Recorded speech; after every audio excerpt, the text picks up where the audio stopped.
आखिर ये कैसे संभव हुआ कि राहुल गांधी के साथ में देश के मुख्य चुनाव आयुक्त ज्ञानेश कुमार की कोई सीक्रेट मीटिंग हुई हो? आखिर ये कैसे संभव हुआ कि जुडिशरी और सेना से जुड़े हुए लोग सरकार के लगातार फेलियर की वजह से असंतोष में हो? आखिर ये कैसे संभव हुआ कि वो नायडू जो मोदी सरकार के सबसे मजबूत बैसाखी हैं, वो भी राहुल के साथ में संपर्क साध रहे हैं? आखिर यह कैसे संभव हुआ कि सरकार और अलग अलग जगहों के ब्यूरोक्रेट्स और अफसर अब राहुल को रिपोर्ट करने लगे हों? तो देश के अंदर क्या होने जा रहा है? क्या वाकई जो स्थिति इस वक्त है उसमें मोदी सरकार का या प्रधानमंत्री मोदी का जाना और देश में इमरजेंसी लगना तय माना जा रहा है? दोस्तों, विस्तार से आपको सब कुछ बताते हैं। बड़ा दिलचस्प मोड़ देश की राजनीति को लेकर के एक नए घटनाक्रम की शक्ल में आ चुका है और ये सब कुछ तब हो रहा है जब एक तरफ घबराई हुई सत्ता सरकार केंद्र की क्षेत्रीय पार्टियों को तोड़ने में लगी है। बंगाल की हालत आपने देखा, लेकिन सबसे पहले राहुल गांधी का यह बयान सुनिए। चीफ इलेक्शन कमिश्नर के मैसेजेस मेरे पास आ रहे हैं। Head of intelligence system, senior judiciary, सारों के सारे रिवोल्ट कर रहे हैं, इंफॉर्मेशन दे रहे हैं हमें। तो जो कंट्रोल का सिस्टम था एक तरफ से, वो कोलैप्स कर रहा है अंदर से। अब ये हो सकता है कि जनता के प्रेशर को ये सप्रेस करने की कोशिश करें, इमरजेंसी जैसी चीज कर दे। दोस्तों, दरअसल ये राहुल गांधी का एक ऐलान नहीं बल्कि मोदी सरकार के सिस्टम के अंदर विद्रोह और भयंकर बवाल के कारण आने वाले दिनों की एक बुनियाद की आहट है। दोस्तों, जो कुछ राहुल ने कहा वो हवा हवाई नहीं है। खुद मोदी सरकार को उनकी खुफिया रिपोर्ट देने वाली एजेंसी ने ऐसी ही रिपोर्ट दी जिसके बारे में जानकारी आ रही है, जिसमें सरकार, ब्यूरोक्रेसी, जुडिशरी और सेना के अंदर असंतोष है।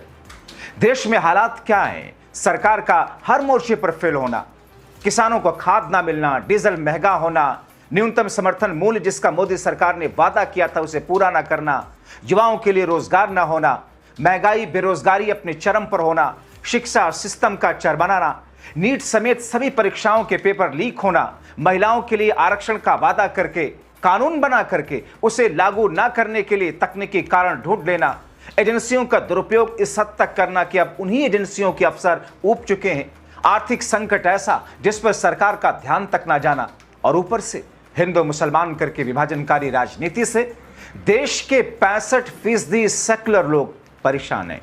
जाहिर है इस बबल का एक दिन फटना और फूटना तय था। तो क्या वो वक्त आ चुका है? इसीलिए राहुल गांधी ने ऐलान किया कि मोदी सरकार की लगातार असफलताओं के कारण देश में आक्रोश के कारण अब वो घड़ी आने वाली जिसका देश इंतजार कर रहा है। सुनिए। आर्थिक सुनामी आ रही है, भयंकर आर्थिक सुनामी अब आ रही है। उसका कारण है कि हिंदुस्तान का जो प्रोटेक्शन का सिस्टम था, जो इंटरनेशनल इकोनॉमी से एक प्रकार से शॉक अब्जॉर्बर था, उसको बीजेपी ने हटा दिया है। तो एक तरफ से भयंकर आर्थिक सुनामी आ रही है, प्राइसेस बढ़ रही हैं, और ये अभी शुरुआत देखी आप, ऐसी इकोनॉमिक क्राइसिस आएगी हिंदुस्तान में जो आपने अपने लाइफ में नहीं देखी होगी। ये हो रहा है, इसको आप कोई रोक नहीं सकता है। दूसरी तरफ क्या हो रहा है, हिंदुस्तान के अंदर, सिस्टम के अंदर इंस्टीट्यूशनल रिवोल्ट हो रहा है। तो आप सोचती हैं कि इलेक्शन कमीशन फुली कंट्रोल्ड है, वो 3 साल पहले फुली कंट्रोल्ड है। चीफ इलेक्शन कमिश्नर के मैसेजेस मेरे पास आ रहे हैं। Head of intelligence system, senior judiciary, सारों के सारे रिवोल्ट कर रहे हैं, इंफॉर्मेशन दे रहे हैं हमें। तो जो कंट्रोल का सिस्टम था एक तरफ से, वो कोलैप्स कर रहा है अंदर से, क्योंकि लोगों को दिख रहा है कि जनता का प्रेशर अब ऐसा भयंकर आएगा, अगर हम इस रास्ते पे चलते गए तो हमारे लिए रिस्क हो जाएगा। आप क्या सोचते हो, अगर जनता को मालूम है कि इलेक्शन सिस्टम रिग्ड है और जनता की मतलब इकोनॉमिक प्रेशर, गरीबी, दर्द के कारण जनता में गुस्सा आ गया, आप क्या सोचते हो कि इलेक्शन कमिश्नर को डर नहीं लगेगा कल क्या होने वाला है? तो अब क्या हो रहा है, सिस्टम अंदर से ऐसे हिल रहा है पूरा। और मैं आपको ये बता दूं कि मेरे पास इंफॉर्मेशन आ रही है, सिस्टम मुझे इंफॉर्मेशन दे रहा है, मोदी जी के बारे में, शाह जी के बारे में, उनके बेटों के बारे में, मिनिस्टर्स के बारे में, अजीत डोवल के बारे में, पूरा इंफॉर्मेशन है, धड़ाधड़ धड़ाधड़ धड़ाधड़ हमारे सिस्टम से आ रहा है। अब ये हो सकता है कि जनता के प्रेशर को ये सप्रेस करने की कोशिश करें, इमरजेंसी जैसी चीज कर दे, हो सकता है। बट अब हम दूसरी स्टेज में जा रहे हैं। पहले हम फुल कंट्रोल स्टेज में थे, अब ये आउट ऑफ कंट्रोल जा रहा है इनके। मैं मोदी जी के पास जाता हूं, जब मीटिंग में जाता हूं, मैं आपको बताऊं, मेरे पास मोदी जी के पर इतना इंफॉर्मेशन है, मोदी जी जानते हैं, मैं भी जानता हूं। जब मैं उनसे मिलता हूं, भैया आंख में आंख लगाना रहा, हिलना पड़ता है, क्योंकि वो जानते हैं कि जिस सिस्टम को मैंने कंट्रोल किया था वो सिस्टम कोलैप्स कर रहा है और पूरा इंफॉर्मेशन इसको दे रहा है। तो ये डायनामिक चल रही है। और आप देखना, मेरे अंदाजे से, मेरा असेसमेंट है, 1 साल के अंदर मोदी जी प्राइम मिनिस्टर नहीं होंगे। दोस्तों, आपको लग रहा होगा कि क्या वाकई ये संभव हो सकता है? आपको लग रहा होगा कि क्या वाकई ये तमाम स्थितियां आ सकती हैं? क्यों नहीं आ सकती? इस देश में पंडित जवाहरलाल नेहरू की लीडरशिप को जनता ने देखा। इस देश ने इंदिरा गांधी की, आयरन लेडी कही जाने वाली इंदिरा को, सबसे ज्यादा देश में आजाद भारत के इतिहास में सबसे ज्यादा सीटें मिलने वालों में से एक सरकार थी। मगर क्या हुआ? जेल तक जाना पड़ा था। अब दोस्तों, राहुल गांधी ने जो कुछ कहा अजीत डोभाल को लेकर के, अमित शाह उनके बेटे को लेकर के, सरकार को लेकर के, सिस्टम को लेकर के, कि वही ज्ञानेश कुमार उनको मैसेज कर रहे हैं, पर्सनल मैसेज कर रहे हैं, जुडिशरी के लोग उनको मैसेज कर रहे हैं, उनकी सीक्रेट्स मीटिंग चल रही हैं, अफसर, अधिकारी, ब्यूरोक्रेट्स ऊब चुके हैं, जुडिशरी से लेकर सेना तक में बैठे हुए लोग परेशान हैं। राहुल गांधी ये कह रहे हैं कि साहब, सब कुछ हर तरफ से सब कुछ चरमराने वाली स्थिति में अब लोग इस अत से ऊब चुके हैं। आता है एक वक्त और जब ये स्थितियां उत्पन्न होती हैं। मगर दोस्तों, याद कीजिए, मैं आपको ले चलता हूं कांग्रेस गठबंधन वाली यूपीए 2 की डॉक्टर मनमोहन सिंह की सरकार के जाने से पहले के हालात पर। कुछ वैसे ही हालात अब देश में उत्पन्न हो चुके हैं कि जब उनकी सरकार जाने के पहले जो स्थिति उत्पन्न हुई थी, जब सत्ता परिवर्तन और मनमोहन सरकार के जाने के पहले स्थिति जो थी, ठीक वही स्थिति आज की है। उस समय सिस्टम के लोग विपक्ष को खबरें लीक करने लगे थे। उस समय सिस्टम के लोग, उस समय एजेंसियां खुद मीडिया को खबरें दिखाने लगी थी, विपक्ष के साथ में गठजोड़ करने लगी थी। उस वक्त भारतीय जनता पार्टी विपक्षी पार्टी हुआ करती थी। याद कीजिए आप सीएजी की रिपोर्ट को, जिसने देश में सबसे बड़े घोटाले की बात कही, यानी कि सरकार कांग्रेस गठबंधन की, मगर उसके अधीन आने वाले सीजीए डिपार्टमेंट, सीएजी की रिपोर्ट क्या कहती है कि सरकार ने घोटाला किया। और उस सरकार में बैठे हुए मंत्री, कैबिनेट मंत्री ए राजा से लेकर के कनिमोझी तक जेल जाना पड़ा। 2G स्पेक्ट्रम घोटाला। याद कीजिए, सरकार के अधीन एजेंसियां, किस तौर पर कोलगेट घोटाला, किस तौर पर कई सारे CWG घोटाला। याद कीजिए, उस वक्त कांग्रेस गठबंधन की सरकार थी, शीला दीक्षित की सरकार थी, फिर भी वो खबरें बाहर आ रही थी। विपक्ष किस तौर पर उस वक्त सिस्टम के साथ में, किस अंदाज में उनसे मिला हुआ था या सिस्टम उनसे मिल गया था। यही हालात थे। हालांकि ये हालात अब से पहले उत्पन्न नहीं हुए थे। बीते 12 वर्षों में आप देख लीजिए, 2014 से लेकर के अब तक की स्थितियों को, किस किस्म की स्थिति रही है। एक खबर भी सरकार की तरफ से नहीं आ रही थी, मगर अब बड़े बड़े अखबारों में खबरें छपने लगी हैं। मोदी सरकार का सिस्टम पर से कंट्रोल ढीला हो गया, और इसी बात का जिक्र राहुल गांधी कर रहे हैं।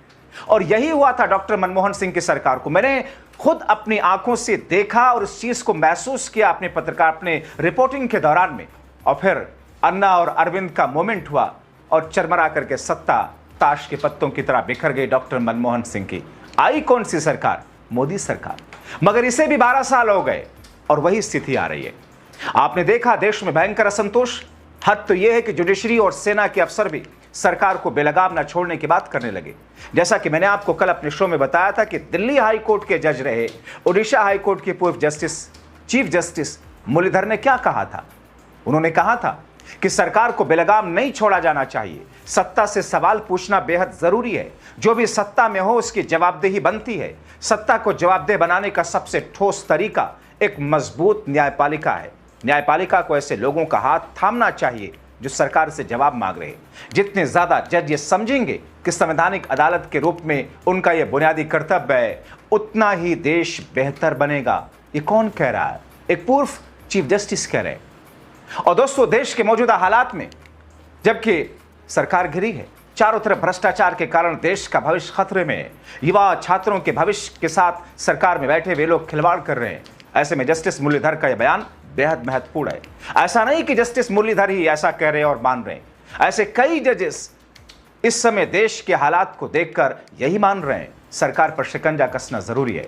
इसी तरीके से जैसा कि मैंने आपको बताया था कि किस अंदाज में जो सूत्रों से खबरें आई कि देश की सेवा करने वाले आर्मी से जुड़े कई बड़े अफसर ये मान रहे हैं और उनका यह कहना है कि और जब वो चीजें मैंने सुनी तो खुद मैं चौंका।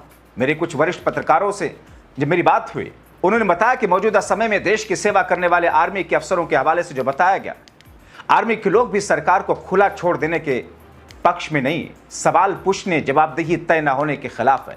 मैं उस समय हैरान रह गया था।